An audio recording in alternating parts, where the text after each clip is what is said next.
Harrison for UBTV, and I'm also a member of the Bristol Improv Society. In today's Society Spotlight, we're going to check out Improv Society and see what it's all about.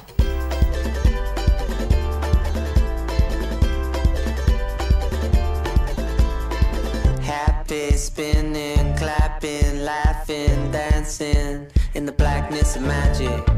Get it, have it. So I'm with the Bristol Improv Society President, Steve Hartill. So Steve, tell me more about improv. So improv is an art form based on the idea of complete spontaneity. So you go up on stage having no idea what you're going to do next. It's kind of found its footing in improvised comedy, things like Whose Line Is It Anyway, which is the go-to example all the time. But there's also kind of branched out to more improvised theatre. So there's things like an improvised Jane Austen novel that exists now, and improvised musicals and stuff like that. It's really grown a lot in the UK in the last couple of years. With us right now, and I ain't need nothing else, no one else but you. We do weekly workshops normally, which anybody can come to, and in those weekly workshops we teach different improv skills. So last term we started off with some of the basics, which are things like acceptance and endowment, and all of these things work towards short form or long form. Short form is a improvised genre, I guess, where you do short sketches and sort of games, so things like party quirks and stuff like that. And long form is full improvised narratives. So we did an improvised film noir last year. That was a full improvised film noir storyline and had like fully fledged characters and things like that, which is great fun. We teach both and perform both. Speed it up, or if you mean it, slow it up a little bit just to speed it back up again. And before we finish, tell me 3 ways that Improv Soc has improved you as a person. It made me more confident to begin with. I've made some of the best friends I've ever made, and I am not afraid of making myself look stupid. It's only us right now. You're finding it, take it in, it's all here. So I'm joined with Caitlin Campbell, who is Vice President of the Bristol Improv Soc. So Caitlin, can you tell me the difference between Improv Soc and the other performing and drama societies? There are lots of things, but something I think in particular that we have that's special about us, and something that I'm really proud of, is the very inclusive element. Because of the nature of improv, that you can do it anywhere and with any group of people, everyone can get involved. So we have weekly workshops that everyone can come to, socials where people can get involved in, and then we run a fortnightly show which we love to put new people in and get people like on stage as soon as possible when they join. There's the perception that being a woman in comedy is difficult. How is Bristol Improv Society breaking that mould? It definitely is. I mean, when I joined, it wasn't quite this way. There were about 3 girls in the society when I joined to about 30 guys. So the first time I came in Freshers Week, like, opened the door, I was like, is this improv? Because I'd come late, because I was 20 minutes late because I got lost.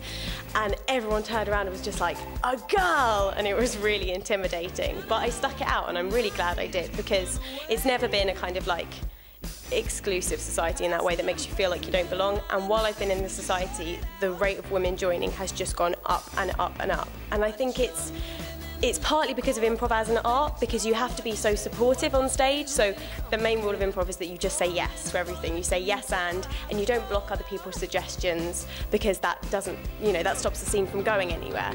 So to be on stage with each other, you have to be incredibly supportive, which takes the competitive element out of it, which I think can put women off.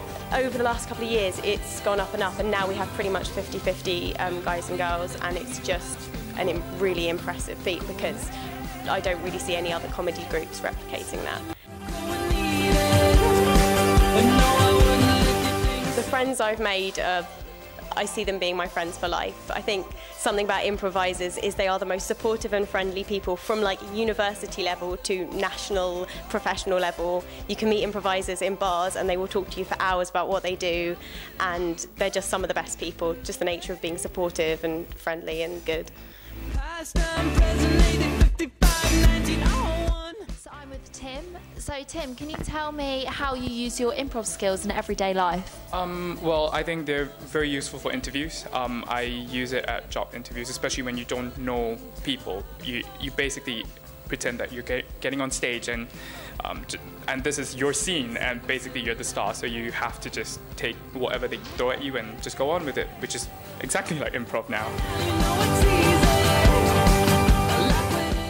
I'm I'm joined with Chuck. So Chuck, how do you use your improv skills in everyday life? I use it all the time. I use it in a night out. I'd say it's great for night out. First of all, drinking games. Loads of drinking games you can get from it. The drunker people they get relaxed at one point, you know, they're getting better, and then they get considerably worse at the very end of it. And also, I've got to say, a night bunker. A little funny guy in the corner. Everyone loves a funny person. Everyone loves a funny person. You're playing with stuff.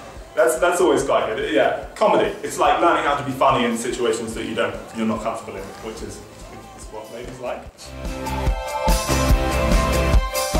So I'm with Megan and Tom. So both of you, why did you decide to join the Improv Society?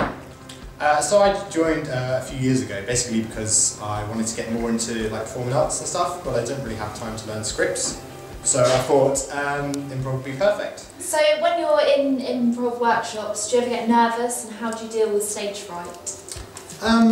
I don't really get nervous. I don't think many people really do in improv because it's such a sort of a safe environment. Everyone is like really friendly, and yeah, there's no sort of penalty for doing anything badly. Or there isn't anything wrong in improv. Yeah. That's what's so great. You can say whatever, and it still won't be wrong, and you won't get shouted down for saying anything.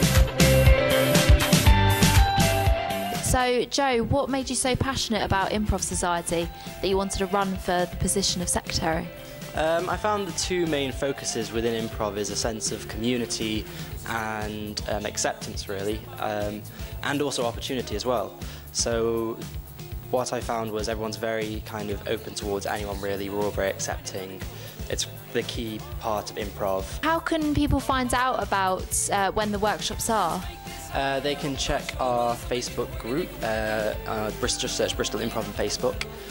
You can follow our Twitter at Bristol Improv, and we have a newsletter as well, which I write.